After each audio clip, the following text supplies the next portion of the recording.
ધોરણ 12 જીવવિજ્ઞાન વિષયની એકમ કસોટી ઓક્ટોબર 2020નું આપણે સંપૂર્ણ સોલ્યુશન જાણીએ. વિભાગ એ કે જેમાં 1 થી 9 અતિ ટૂંકમાં જવાબ આપો તે પ્રકારના પ્રશ્નો છે, જેમાં દરેક પ્રશ્નના 1 ગુણ છે. પહેલો પ્રશ્ન છે, small A capital B capital C small C જનીન પ્રકાર ધરાવતો સજીવ કેટલા પ્રકારના જન્યુઓનું સર્જન કરશે? અહીંયા સ્મોલ એ એમાં એક જ પ્રકારના જન્યુ બનશે. કેપિટલ બીમાં એક જ પ્રકારના, જ્યારે કેપિટલ સી સ્મોલ સી વિષમયુગ્મી છે એટલે ત્યાં 2 શક્યતાઓ રહેલી છે. આમ અહીંયા જવાબ 2 આવશે કે જેમાં small A capital B capital C અને small A capital B small C આ 2 પ્રકારના જન્યુઓનું સર્જન થશે. બીજો પ્રશ્ન છે, જોડમાં આવેલા વૈકલ્પિક કારકો વિષમયુગ્મી પરિસ્થિતિમાં સંપૂર્ણપણે અભિવ્યક્તિ દર્શાવે તો આ ઘટનાને શું કહે છે? અહીંયા વિષમયુગ્મી પરિસ્થિતિ છે એટલે જો સાથે અભિવ્યક્તિ દર્શાવે છે એટલે જવાબ આવશે સપ્રભાવિતા. ત્રીજો પ્રશ્ન છે, રંગઅંધ રણવીરના લગ્ન શીલા સાથે થાય છે જે રંગઅંધ નથી.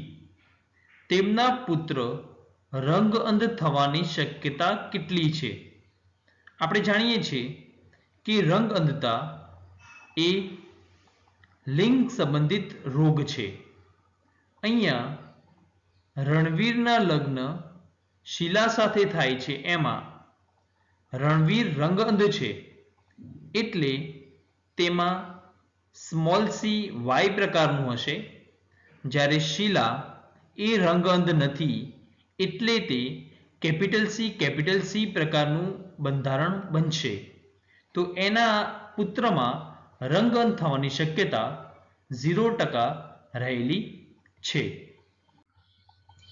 ચોથો પ્રશ્ન છે, ગ્રિફિથના પ્રયોગમાં ન્યુમોકોક્સમાં રૂપાંતરિત થતું દ્રવ્ય કયું હતું? જવાબ છે DNA. પાંચમો પ્રશ્ન છે, ક્રમિક 3 RNA બેઝ શાના તરીકે વર્તે છે? તો એનો જવાબ છે જે ઓપ્શન A અને C આપેલા છે આ એનો જવાબ છે. છઠ્ઠો પ્રશ્ન, નીચે આપેલા પૈકી 4 ઓપ્શન છે, તેમાંથી પ્યુરિન અને પિરિમિડિન બંધ સાચો છે તે જણાવવાનું છે. પણ અહીંયા ખાસ એણે કહ્યું છે કે ક્રમ જાળવવો. પહેલો પ્યુરિન છે અને પછી પિરિમિડિન છે એટલે સાચો વિકલ્પ છે GC. સાતમો પ્રશ્ન છે, નીચે પૈકી કયો બિનચેપી રોગ મનુષ્યમાં મૃત્યુ માટે મોટું કારણ બની ગયો છે? અહીંયા વાત કરે છે બિનચેપી રોગ વિશે, તો એ રોગ છે કેન્સર. આઠમો પ્રશ્ન છે, લ્યુકેમિયામાં તેની સંખ્યામાં પુષ્કળ વધારો થાય છે. તો એનો જવાબ છે WBC અને અસ્થિ મજ્જાના અપરિપક્વ કોષો આ બંનેનો વધારો થાય છે. નવમો પ્રશ્ન છે, નીચે પૈકી કયા રોગમાં પશ્વ ઉપાંગોની લસિકા વાહિનીઓમાં દીર્ઘકાલીન સોજો આવવાથી તે ભાગ ખૂબ જ ફૂલી જાય છે? અહીંયા લસિકા વાહિનીમાં દીર્ઘકાલીન સોજો તે ફિલારિયાસિસ રોગનું લક્ષણ છે. હવે વિભાગ બી ની આપણે વાત કરીએ, જેમાં 10 થી 12 એ ટૂંકમાં જવાબ આપો તેવા 2 માર્ક્સના પ્રશ્નો છે. 10મો પ્રશ્ન છે, બિંદુવત વિકૃતિ એટલે શું? ઉદાહરણ આપો. તો એનો જવાબ છે, બિંદુવત વિકૃતિ એટલે બંધારણીય જનીનમાં એક જનીનનો ઉમેરો કે ઘટાડો થવો. ઉદાહરણ તરીકે સિકલ સેલ એનિમિયા. 11મો પ્રશ્ન છે, જનીન દ્રવ્ય તરીકે વર્તતો અણુ કઈ શરતોને પરિપૂર્ણ કરતો હોવો જોઈએ? તો જનીન દ્રવ્યના માપદંડો છે, તેમાં 4 માપદંડ છે. પહેલો છે, તે પોતાના જેવી જ પ્રતિકૃતિ બનાવવામાં સક્ષમ હોવો જોઈએ, સેલ્ફ રેપ્લિકેટ કરતો હોવો જોઈએ. બીજો મુદ્દો છે, તે રાસાયણિક રીતે અને રચનાત્મક રીતે સ્થાયી હોવો જોઈએ. ત્રીજો મુદ્દો છે, ઉદ્વિકાસ માટે જરૂરી ધીમા ફેરફારો માટેની તક પૂરી પાડી શકે તેવો હોવો જોઈએ. અને ચોથો માપદંડ છે, મેન્ડેલિયન લક્ષણોના રૂપમાં તે પોતાની જાતે અભિવ્યક્ત થઈ શકતો હોય તેવો હોવો જોઈએ. આવા 4 માપદંડો હોય તે જનીન દ્રવ્ય તરીકે વર્તે છે. 12મો પ્રશ્ન છે, સક્રિય અને નિષ્ક્રિય પ્રતિકારકતા વચ્ચેનો ભેદ જણાવી તે બંનેના એક ઉદાહરણ આપો. તો આપણે સક્રિય અને નિષ્ક્રિય પ્રતિકારકતાનો ભેદ જોઈએ તો સક્રિય પ્રતિકારકતા ધીમી હોય છે, જ્યારે નિષ્ક્રિય પ્રતિકારકતા ઝડપી હોય છે. સક્રિય પ્રતિકારકતા ત્યારે ઉત્પન્ન થાય જ્યારે એન્ટીજન સામે યજમાનના દેહમાં એન્ટીબોડીનું સર્જન થાય છે. જ્યારે નિષ્ક્રિય પ્રતિકારકતા ત્યારે ઉત્પન્ન થાય છે જ્યારે તૈયાર કરેલા એન્ટીબોડી યજમાનના દેહમાં સીધા દાખલ કરવામાં આવે છે. સક્રિય પ્રતિકારકતાની કોઈ આડઅસર હોતી નથી, જ્યારે નિષ્ક્રિય પ્રતિકારકતા એ આડઅસર જોવા મળે છે. સક્રિય પ્રતિકારકતાનું ઉદાહરણ છે પોલિયો માટેની રસી, જ્યારે નિષ્ક્રિય પ્રતિકારકતાનું ઉદાહરણ છે કે સર્પદંશ વખતે તૈયાર કરેલ એન્ટીટોક્સિન કે જે સીધું વ્યક્તિને આપવામાં આવે છે. અથવામાં 12મા પ્રશ્નનો બીજો ભાગ છે, ટૂંકમાં વર્ણવો જન્મજાત પ્રતિકારકતાના અવરોધો. તો એનો જવાબ છે, જન્મજાત પ્રતિકારકતાના અવરોધોમાં 4 છે: શારીરિક અંતરાય, દેહધાર્મિક અંતરાય, કોષાંતરીય અંતરાય અને કોષરસીય અંતરાય. શારીરિક અંતરાયમાં આપણી ત્વચા એ મુખ્ય ભૌતિક અંતરાય છે જે સૂક્ષ્મ જીવોને આપણા શરીરના અંદર પ્રવેશતા અટકાવે છે. શ્વસન માર્ગ, જઠરાંત્રિય માર્ગ, મૂત્રજનન માર્ગના અસ્તરમાં આવેલા અધિચ્છદીય પેશીનું શ્લેષ્મ આવરણ એ શરીરમાં પ્રવેશતા જીવાણુને અટકાવવામાં મદદ કરે છે. આ શારીરિક અંતરાય છે. દેહધાર્મિક અંતરાય એ જઠરમાંના એસિડ, મુખમાંની લાળ, આંખના અશ્રુ, આ બધા એ રોગકારકોની વૃદ્ધિને અવરોધે છે. આ દેહધાર્મિક અંતરાય છે. કોષાંતરીય અંતરાય આપણા દેહમાંના કેટલાક શ્વેતકણો જેવા કે બહુરૂપી કેન્દ્રીય શ્વેતકણ PMNI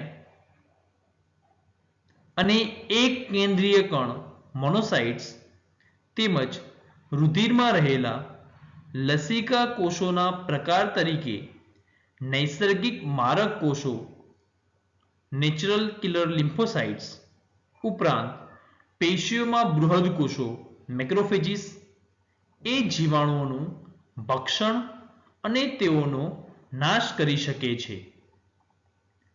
કોષરસી અંતરાયમાં વાયરસગ્રસ્ત કોષો ઇન્ટરફેરોન કહેવાતા પ્રોટીનનો સ્ત્રાવ કરે છે, જે બિનચેપી કોષને, જેને વાયરસનો ચેપ લાગ્યો નથી તેવા કોષને વાયરસના ચેપથી રક્ષિત કરે છે. તો આવા 4 પ્રકારના અંતરાય એ જન્મજાત પ્રતિકારકતાના અવરોધો છે.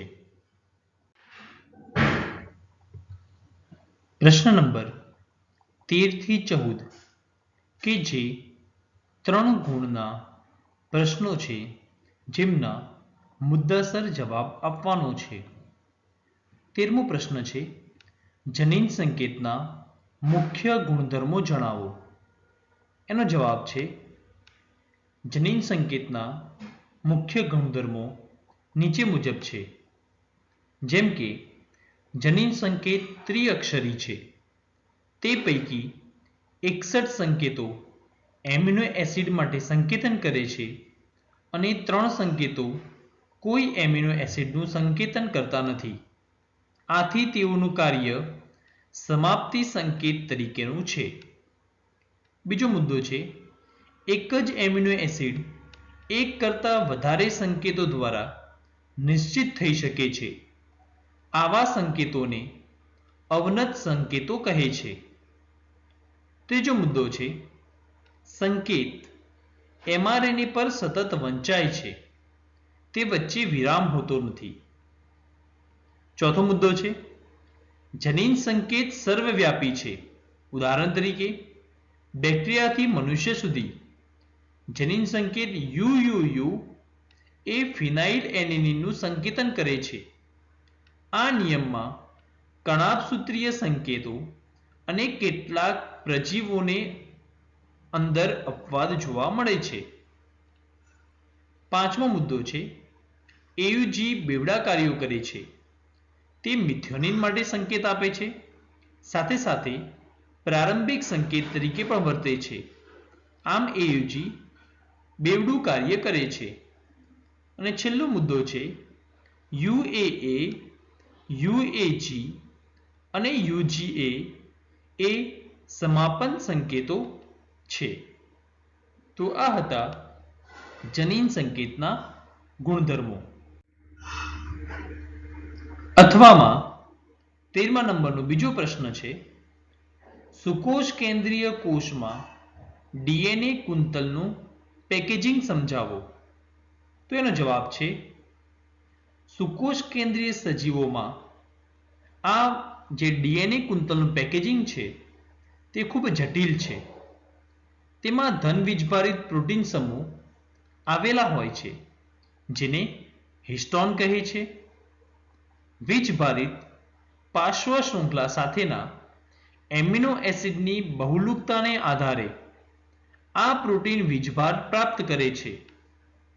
હિસ્ટોન પ્રોટીનમાં સૌથી વધારે પ્રમાણમાં આલ્કલીય એમિનો એસિડ લાઇસિન અને આર્જિનિન આવેલા હોય છે, જેમાં બંને એમિનો એસિડની પાર્શ્વ શૃંખલા ઉપર ધનવીજભાર હોય છે.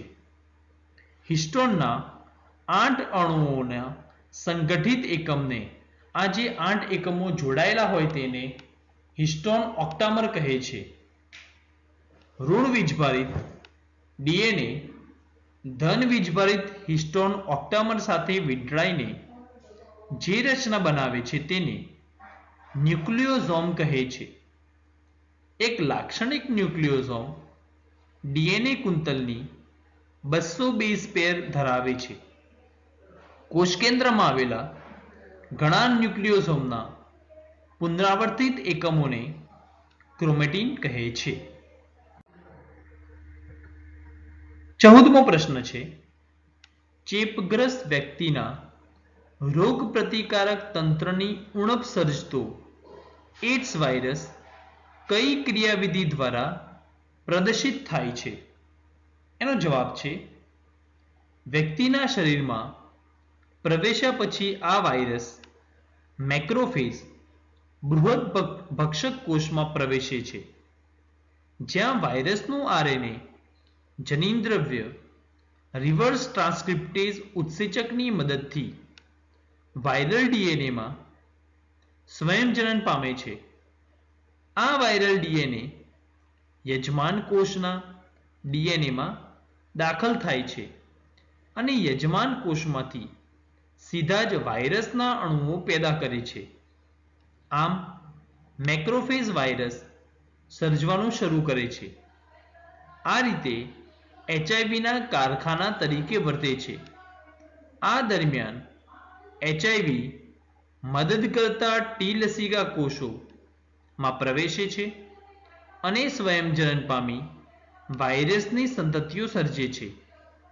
આ રીતે નવા સર્જાયેલા વાયરસ રુધિરમાં મુક્ત થાય છે, જે અન્ય મદદ કરતા ટી લસિકા કોષો પર હુમલો કરે છે. આવું વારંવાર થવાથી ચેપી વ્યક્તિના શરીરમાં મદદ કરતા ટી લસિકા કોષોની સંખ્યા ઘટે છે. આ સમય દરમિયાન વ્યક્તિને લાંબા સમય સુધી તાવ, ઝાડા, વજન ઘટવો આ બધી સમસ્યાનો સામનો કરવો પડે છે. મદદ કરતા ટી લસિકા કોષોની સંખ્યા ઘટવાના કારણે વ્યક્તિ બેક્ટેરિયા, ખાસ કરીને માઇકોબેક્ટેરિયમ, વાયરસ, ફૂગ, ટેક્ઝોપ્લાઝમા જેવા પરોપજીવીઓનો ચેપનો શિકાર બની શકે છે અને વ્યક્તિની રોગપ્રતિકારકતા ખૂબ ઘટી જાય છે. 15મો પ્રશ્ન છે કે જે 4 ગુણનો પ્રશ્ન છે. પ્રશ્ન 15. મુક્ત વહેંચણીનો નિયમ દ્વિસંકરણ પ્રયોગ દ્વારા સમજાવો. એનો જવાબ છે, જ્યારે સંકરણમાં લક્ષણોની 2 જોડ લેવામાં આવે ત્યારે એક જોડનું લક્ષણ અન્ય જોડથી સ્વતંત્ર રીતે અભિવ્યક્ત થાય છે. આને મુક્ત વહેંચણીનો નિયમ કહે છે. દ્વિસંકરણના પ્રયોગના પરિણામો પર મેન્ડલે જે નિયમો રજૂ કર્યા તેને મુક્ત વહેંચણીનો નિયમ કહે છે. દ્વિસંકરણ પ્રયોગમાં સ્વરૂપ પ્રકાર ગોળ પીળા, ખરબચડા લીલા, ગોળ લીલા, ખરબચડા લીલા એ 9:3:3:1 ના પ્રમાણમાં પ્રદર્શિત થયા. F1 capital R small r capital Y small y છોડમાં જનીનના 2 જોડના મુક્ત વિશ્લેષણને સમજવા પ્યુનેટ સ્ક્વેરનો ઉપયોગ કરી શકાય છે. કેપિટલ R એ સ્મોલ r ના વિશ્લેષણમાં 50% જન્યુઓમાં સ્મોલ r જનીન હોય છે. તેમાં કેપિટલ R અને સ્મોલ r સાથે કેપિટલ Y અને સ્મોલ y પણ હોય છે. કેપિટલ Y સ્મોલ y નું વિશ્લેષણ પણ કેપિટલ R સ્મોલ r જેવું જ થાય છે. કેપિટલ R ધરાવતા જન્યુઓમાં 50% કેપિટલ Y અને બીજા 50%માં સ્મોલ y. આ પ્રકારે સ્મોલ r ધરાવતા જન્યુઓમાં 50% કેપિટલ Y અને 50% સ્મોલ y જનીન હોય છે. આથી જન્યુઓના 4 જનીન પ્રકાર બની શકે છે: capital R capital Y, capital R small y, small r capital Y અને સ્મોલ r સ્મોલ y. અથવામાં 15મા પ્રશ્નમાં વર્ણવવાના 2 પ્રશ્નો આપેલા છે. એક છે સિકલ સેલ એનિમિયા. એનો જવાબ છે, આ દૈહિક રંગસૂત્ર સંલગ્ન પ્રચ્છન્ન લક્ષણ છે જે પિતૃમાંથી સંતતિમાં ત્યારે જ પ્રવેશ કરે છે જ્યારે બંને પિતૃઓ જનીનના વાહક હોય, એટલે કે વિષમયુગ્મી પરિસ્થિતિ હોય. આ રોગનું નિયંત્રણ એક જોડ જનીન HBA અને HBS કરે છે. રોગના લક્ષણો 3 સંભવ જીનોટાઇપમાંથી માત્ર HBS સમયુગ્મી વ્યક્તિ હોય ત્યારે જ દેખાય છે.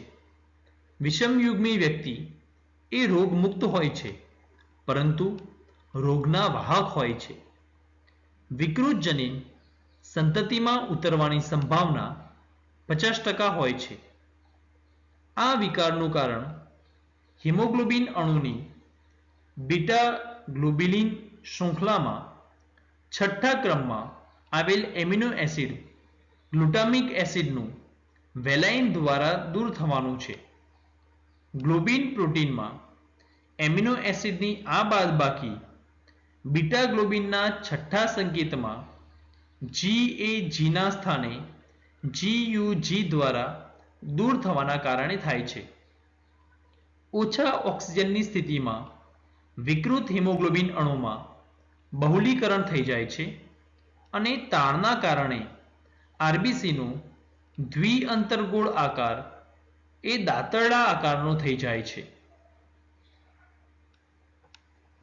જ્યારે વર્ણવવાના પ્રશ્નના અંદર બીજો છે ક્લાયન્ટફેલ્ટર સિન્ડ્રોમ, જેનો જવાબ છે આ આનુવંશિક વિકારનું કારણ એક વધારાનું રંગસૂત્ર છે, એટલે કે એના કેરિયોટાઇપમાં 47 રંગસૂત્ર થઈ જાય છે, એટલે કે XXY થઈ જાય છે.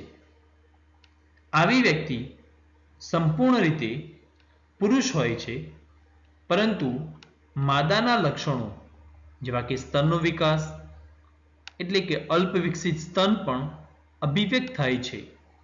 આવી વ્યક્તિ વંધ્ય હોય છે. તો વિદ્યાર્થીઓ, આ હતું એકમ કસોટી 4 કે જે જીવવિજ્ઞાનની છે તેનું સોલ્યુશન.